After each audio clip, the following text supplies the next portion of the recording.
तो चलिए बेटा, आज हम लोग कॉन्सिक्वेंसेस देखेंगे लैंथेनॉइड्स के। ठीक है, अभी कल हम लोग पढ़ा था एटॉमिक रेडियाई और आयनिक रेडियाई। तो उसमें हम लोगों ने लैंथेनॉइड कॉन्ट्रैक्शन में पढ़ा था कि एटॉमिक साइज का डिक्रीमेंट होता है, लेकिन बहुत ही ग्रेजुअली, मतलब हल्का हल्का डिक्रीमेंट होता है। ठीक है, तो पहला कॉन्सिक्वेंस लिखिए, consequences, consequences of lanthanoid contraction.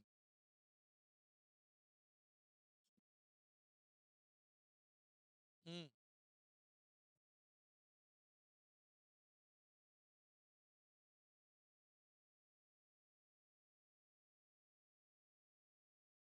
Consequences of lanthanide contraction. ठीक है, पहला लिखिए, difficulty in the separation of lanthanide. Difficulty in the separation of, in the separation of lanthanides. हाँ बेटा, ये जो मैंने डी एंड एफ ब्लॉग आपको पूरा पढ़ाया है, ये आगे अभी आप सीयूईटी का एग्जाम भी देंगे तो उसमें पूरा यही पूरा कंटेंट आपको मिलेगा। ठीक है, तो difficulties in the separation of lanthanides मतलब सबसे पहला कॉन्सिक्वेंसेस आता है कि जो एटॉमिक रेडियाई का डिक्रीमेंट होता है। लैंथेनाइड कॉन्ट्रैक्शन का मतलब क्या है? सीरियम से ल्यूटेटियम तक जब हम लोग जाते हैं तो एटॉमिक साइज छोटा होता जाता है, लेकिन बहुत ज्यादा रेंज में छोटा नहीं होता। जैसे किसी का एटॉमिक साइज इतना बड़ा तो दूसरे का हल्का सा छोटा, उससे हल्का छोटा, इस तरीके से कॉन्ट्रैक्शन होता है। मतलब इनको सेपरेट करना बहुत ही मुश्किल का काम होता है। इनको सेपरेट करना क्या होता है? बहुत ही मुश्किल का, एक ऑर्डर में इनका डिक्रीमेंट होता है। मतलब ये नहीं कोई एक बड़ा है अचानक से छोटा हो गया, ऐसा नहीं। एकदम सीरियल नंबर में बहुत धीरे धीरे ये लोग क्या करते हैं, एटॉमिक साइज इनका छोटा होता जाता है। तो इनको सबसे पहले डिफिकल्टी होती है सेपरेट करने में इन एलिमेंट्स को, क्योंकि सबका एटॉमिक साइज हल्का हल्का एकदम छोटा होता है, तो सेपरेट करने में प्रॉब्लम आती है। बात समझ में आ गई या नहीं आई? नेक्स्ट है बेटा एटॉमिक साइज। दूसरा कॉन्सिक्वेंसेस क्या है? एटॉमिक साइज, ये दूसरा कॉन्सिक्वेंस है। आप लोगों ने देखा होगा स्कैंडियम, येट्रियम, और कौन सा था, लैंथनम, है ना? और इधर क्या था, नेक्स्ट कौन सा था? Titanium, zirconium, hafnium. ये कौन सी सीरीज थी? 3D सीरीज थी। ये कौन सी थी? 4D सीरीज थी। ये कौन सी सीरीज थी? 5D सीरीज थी। तो याद करो, मैंने बताया था 3D से 4D सीरीज की तरफ आते तो एटॉमिक साइज बढ़ता है, बट 4D से 5D सीरीज की तरफ जाते हैं तो एटॉमिक साइज जो होता है वो रिमेन्स सेम रहता है ना? 4D से 5D सीरीज में जब जाते हैं तो इनका साइज लगभग कैसा रहता है? सेम रहता है, ड्यू टू लेंथेनॉइड कॉन्ट्रैक्शन। समझ में आई बात? समझ में आई बात? तो 4D और 5D का सीरीज कैसा होगा? साइज सेम रहेगा। ठीक है, किसकी वजह से सेम रहता है? Due to lanthanoid contraction. ठीक है, तो इनका भी साइज लगभग एक जैसा ही रहता है। तो ये बात समझ में आ गई? क्लियर हो गई ये बात? पक्का? नोट कर लीजिए, आगे बढ़े फिर। तो बेटा नेक्स्ट कॉन्सिक्वेंस है effect on the basic strength of hydroxide. Next consequence है third, effect on the basic strength, on the basic strength of hydroxide. तो बेटा हम लोग इफेक्ट देखेंगे बेसिक स्ट्रेंथ ऑफ हाइड्रोक्साइड की। तो बेटा लैंथेनाइड में क्या होता है, लैंथेनम से ल्यूटेटियम तक हम जब जाते हैं तो उसका साइज क्या होता है? लगातार डिक्रीज होता है ना? ये चीज हम लोग जानते हैं। तो कोवेलेंट कैरेक्टर क्या होता है हाइड्रोक्साइड का? कोवेलेंट कैरेक्टर क्या होता है? कोवेलेंट कैरेक्टर क्या होता है? इंक्रीज होता है। कोवेलेंट कैरेक्टर, अगर साइज डिक्रीज हो रहा है तो कोवेलेंट कैरेक्टर क्या होता है? इंक्रीज होता है। ठीक है, तो इनकी बेसिक स्ट्रेंथ क्या होगी? बेसिक स्ट्रेंथ क्या होती है इनकी? फिर डिक्रीज होती है। कोवेलेंट कैरेक्टर जैसे जैसे बढ़ता है बेसिक स्ट्रेंथ वैसे वैसे घटती है। समझ में आई बात? समझ में आई? आप लोगों ने फैजान रूल याद है आप लोगों को? फैजान्स रूल बताया था। वो क्या बताता है? कोई कंपाउंड है तो उस कंपाउंड में, बेटा वो फजान्स रूल है, फजान है, फजान्स रूल। फजान्स रूल ये बताता है कि कोई कंपाउंड में कितना आयनिक कैरेक्टर है, कितना कोवेलेंट कैरेक्टर है। तो वो कहता है साइज, वो किस पे डिपेंड करता है? साइज ऑफ आयन पे। किस पे डिपेंड करता है? Size of an ion.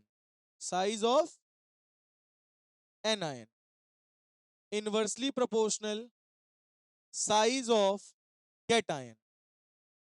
Size of cation directly proportional covalent character. Covalent character. और इनवर्सली प्रोपोर्शनल होता है बेसिसिटी के, बेसिक स्ट्रेंथ के।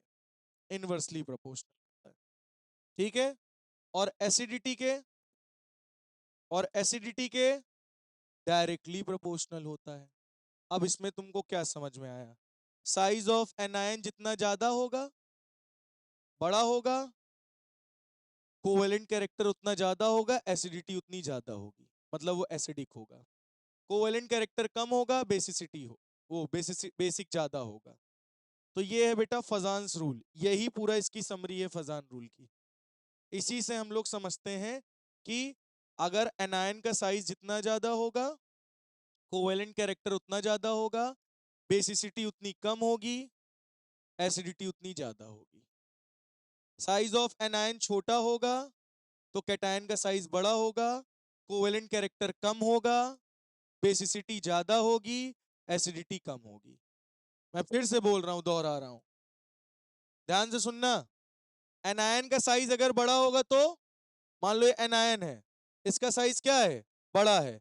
तो कैटायन का साइज छोटा होगा, तो कोवेलेंट कैरेक्टर ज्यादा होगा, एसिडिटी कम होगी, एसिडिटी ज्यादा होगी। क्लियर हुआ? समझ में आया? तो अगर हम लोग सीरियम हाइड्रोक्साइड से ल्यूटेटियम हाइड्रोक्साइड की तरफ जाएं, यानी सीरियम हाइड्रोक्साइड से ल्यूटेटियम हाइड्रोक्साइड तक अगर जाते हैं, तो क्या होता है? एटॉमिक साइज डिक्रीज होता है या बढ़ता है? साइज क्या होता है? साइज क्या होता है कैटायन का? डिक्रीज करता है। कैटायन का साइज क्या होता है बेटा? डिक्रीज। अगर कैटायन का साइज डिक्रीज करेगा तो एसिडिटी बढ़ेगी या नहीं बढ़ेगी? क्या बढ़ेगा? एसिडिटी, एसिडिटी बढ़ेगी, और बेसिसिटी, बेसिसिटी घटेगी। अगर कैटायन का साइज घटता है, कैटायन का साइज छोटा हो जाएगा, तो एसिडिक, वो ज्यादा एसिडिक हो जाएगा और बेसिसिटी घट जाएगी। बात समझ में आ गई इतनी? क्लियर हो गया?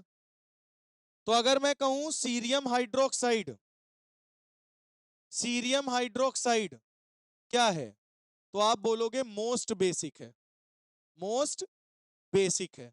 अगर मैं कहूं ल्यूटेटियम हाइड्रोक्साइड क्या है, तो आप कहोगे लीस्ट बेसिक है। मतलब एसिडिटी बढ़ रही तो बेसिसिटी कम हो जाएगी ना, तो ये कम बेसिक होगा, या ज्यादा बेसिक होगा। बात समझ में आ गई इतनी? नोट कर लीजिए, ये तीसरा कॉन्सिक्वेंस था।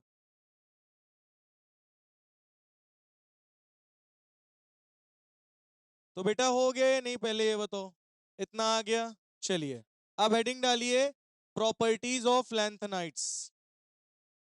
Properties of lanthanides. तो सबसे पहली प्रॉपर्टी लिखिए लैंथेनाइट की, they are called lanthanides because, they are called, they are called lanthanides because,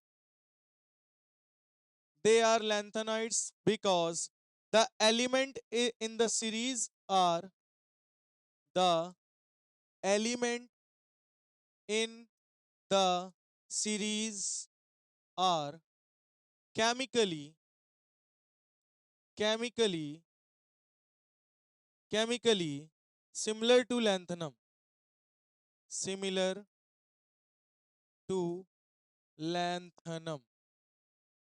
ठीक है बेटा, इनको हम लोग लैंथनाइट्स कहते हैं। क्यों कहते हैं? क्योंकि ये सीरीज सिमिलर है लैंथनम की तरह ही, जैसे सेम है, इसीलिए। पहली प्रॉपर्टी। दूसरी property, these are reactive elements. These are these are reactive element. ये कौन से एलिमेंट है बेटा? रिएक्टिव एलिमेंट है। So these are not found in nature. So these are not found in nature in free state। तो बेटा ये nature में फ्री स्टेट में नहीं पाए जाते हैं, क्योंकि ये बहुत ज्यादा रिएक्टिव होते हैं। ठीक है, लिख लो, lanthanides are lanthanides are non radioactive. Lanthanides जो होते हैं वो नॉन रेडियो एक्टिव होते हैं, एक्सेप्ट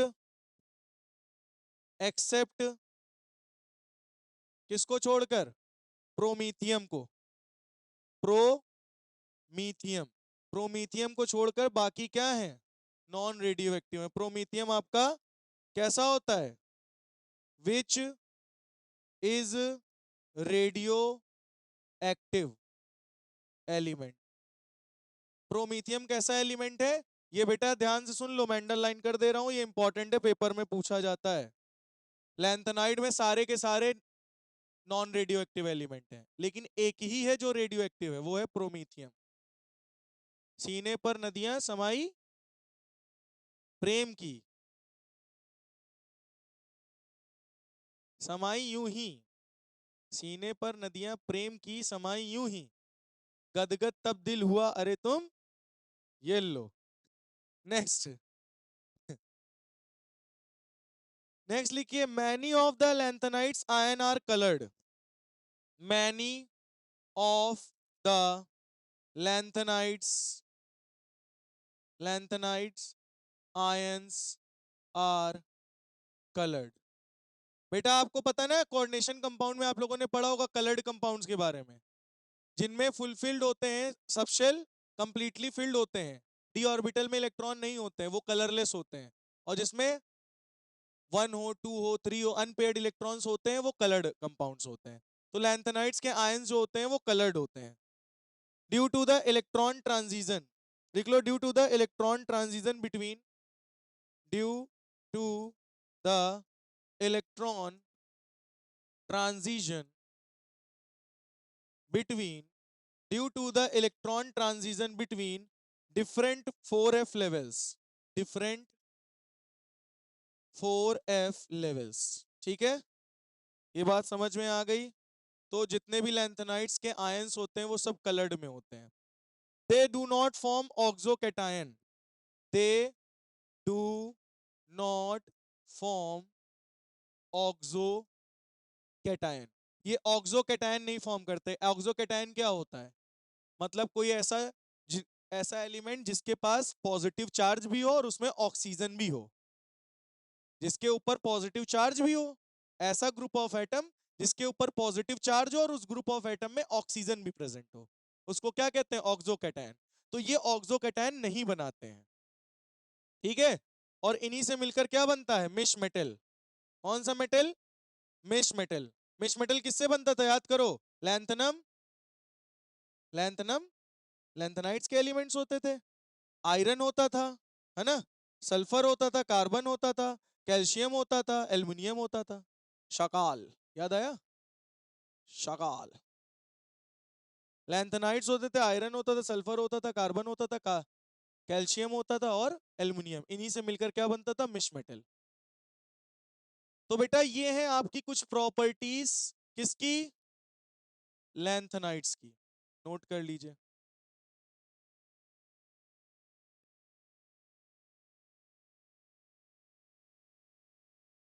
चलो ये हो गया बेटा। अब नेक्स्ट हेडिंग हम लोग डालेंगे ऑक्सीडेशन स्टेट। अब हम लोग लैंथेनाइट्स की ऑक्सीडेशन स्टेट के बारे में जानेंगे। किसके बारे में? ऑक्सीडेशन स्टेट के बारे में। तो लिख लो lanthanides exhibit a principle, the lanthanides exhibit the lanthanides exhibit a principal oxidation state, a principal oxidation state is +3। तो बेटा मोस्ट कॉमन ऑक्सीडेशन स्टेट क्या है लैंथेनाइड्स की?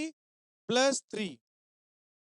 लेकिन देखो however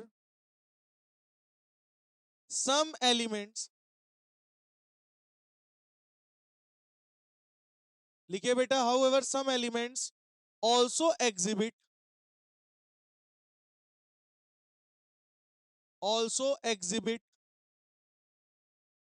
+2 ऑक्सीडेशन स्टेट, जैसे यूरोपियम +2 में शो होता है, एंड +4 जैसे कि सीरियम +4 शो करता है। ठीक है, ऑक्सीडेशन स्टेट। तो यहां क्या बोल रहा है कि जितने भी लैंथेनाइड्स हैं मोस्ट कॉमन ऑक्सीडेशन स्टेट उनका क्या है? +3। लेकिन कुछ ऐसे भी एलिमेंट्स हैं जो कि +2 +4 ऑक्सीडेशन स्टेट को शो करते हैं, जैसे कि यूरोपियम और सीरियम +2 +4 शो करते हैं।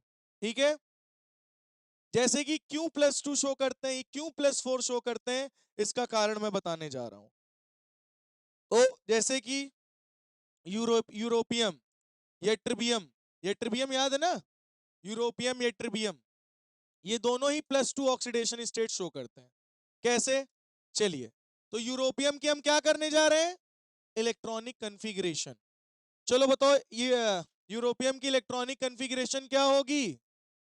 ओ भैया, जिनॉन 4f7 6s2, याद आया? इसमें डी में 0 होता था। ठीक है, नहीं याद आया? 4f7 6s2, अगर इससे 2 इलेक्ट्रॉन तुम निकाल दोगे, ये 2 इलेक्ट्रॉन निकाल दो, तो ये किस में कन्वर्ट हो जाएगा? बात नहीं, +2 में। जिनॉन 4f7, अब बेटा इसमें क्या आ गई है? इसमें आ गई है हाफ फील्ड स्टेबिलिटी। क्या आ गई बेटा? हाफ फील्ड स्टेबिलिटी, जिसके कारण बस अब इससे ज्यादा ये इलेक्ट्रॉन डोनेट नहीं कर सकता, इसीलिए +2 ही शो करता है। अब समझ में आया +2 क्यों शो करता है? क्योंकि 2 इलेक्ट्रॉन देने के बाद इसमें क्या आ जाती है? हाफ फील्ड स्टेबिलिटी आ जाती है, इसलिए 2 से ज्यादा इलेक्ट्रॉन नहीं देता। ठीक है, अगर मैं येट्रिबियम की बात करूं, YB येट्रिबियम, तो इसका इलेक्ट्रॉनिक कन्फिग्रेशन क्या होता है? 4f14 बेटा और 6s2। अब इससे भी 2 इलेक्ट्रॉन निकल जाएंगे तो कितना आएगा? Xenon 4f14। अब इसमें कौन सी स्टेबिलिटी आई है? फुल फील्ड स्टेबिलिटी आ गई है। अगर इसमें फुल फील्ड स्टेबिलिटी है तो क्या और इलेक्ट्रॉन देने की कोशिश करेगा? नहीं। तो इसलिए ये ट्रिबियम और यूरोपियम दोनों ही +2 ऑक्सीडेशन स्टेट शो करते हैं। ये बात समझ में आ गई है नहीं? इसको नोट करिए, तो फिर हम सीरियम के बारे में बताएं आपको। तो देखो बेटा, अब हम लोग सीरियम की कहानी समझ लेते हैं। तो सीरियम के अलावा और भी एलिमेंट हैं जो कि क्या करते हैं? +4 ऑक्सीडेशन स्टेट शो करते हैं। आप याद कर लो, सीने पर टब दे, टब टब टब फेंक के मार सीने पर। तो सीने मतलब सीरियम, प्रोमीथियम, टर्बियम और डायस्मीसियम, ऐसा था ना? तो ये सभी के सभी +4 ऑक्सीडेशन स्टेट शो करते हैं। क्यों? चलिए देखते हैं। इसकी इलेक्ट्रॉनिक कन्फिग्रेशन क्या होती है? जिनॉन 4f1 5d1 6s2, ये होती ना सीरियम की 58। सही है। अब इसमें से 2 इलेक्ट्रॉन, 1 इलेक्ट्रॉन, 1 इलेक्ट्रॉन, चारों इलेक्ट्रॉन निकल गए, चारों इलेक्ट्रॉन निकल गए, सीरियम बन गया +4। तो क्या बचा? जिनॉन। अब बताओ, जिनॉन से तुम एक भी इलेक्ट्रॉन ले सकते हो? नहीं, क्योंकि ये इनर्ट हो गया है। ये क्या हो जाए? नोबल कन्फिग्रेशन को अटेन कर चुका है, अब ये एक भी इलेक्ट्रॉन आपको नहीं देगा। तो ये एलिमेंट्स जो हैं ये +4 ऑक्सीडेशन स्टेट भी शो करते हैं, और ये मैंने इलेक्ट्रॉनिक कन्फिग्रेशन से आपको बता दिया कि क्यों करते हैं, इससे ज्यादा क्यों नहीं दे सकते हैं, क्योंकि ये स्टेबिलिटी गेन कर चुके हैं। समझ में आ गई बात? क्लियर हो गया? ये भी नोट कर लीजिए। अच्छा चलो, अब हम लोग देखेंगे लैंथेनाइड्स के बारे में। किसके बारे में बेटा? लैंथेनाइड्स। तो सबसे पहले हम लोग इसका एक फ्लो चार्ट बनाएंगे लैंथेनाइड्स के लिए, ठीक है? लेंथनाइड्स, LN, ठीक है? अब यहां पे हम लोग एरोज बना लेते हैं। अब इसका मैं एक आपको फ्लो चार्ट बना के दे रहा हूं, उसी फ्लो चार्ट से आप सारे याद कर लेना, ठीक है?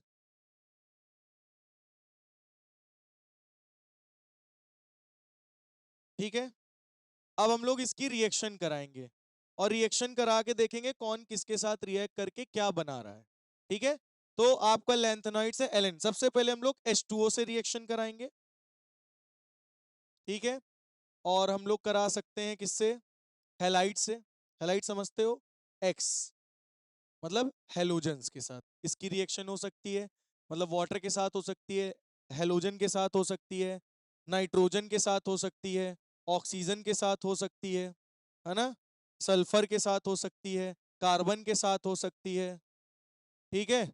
और एसिड के साथ भी इसकी रिएक्शन हो सकती है। तो बाकी के जो बचे हैं इनको डिलीट, डिलीट, ठीक है? अब चलिए लैंथेनम की हम इन सभी के साथ रिएक्शन करके देखते हैं, ठीक है? अच्छा, लैंथेनम अगर O2 के साथ रिएक्ट करेगा तो क्या बनाएगा? Ln2O3। पूछो क्यों? क्योंकि lanthanum most common oxidation state क्या है? +3। इसकी वैलेंसी क्या हो गई? +3। ऑक्सीजन की -2, 2 इधर आएगा, 3 इधर जाएगा, Ln के पास 2, O के पास 3 बन गया। आया? इसी तरह सल्फर बनाओ, Ln2S3। सही है? सल्फर की वैलेंसी क्या होती है?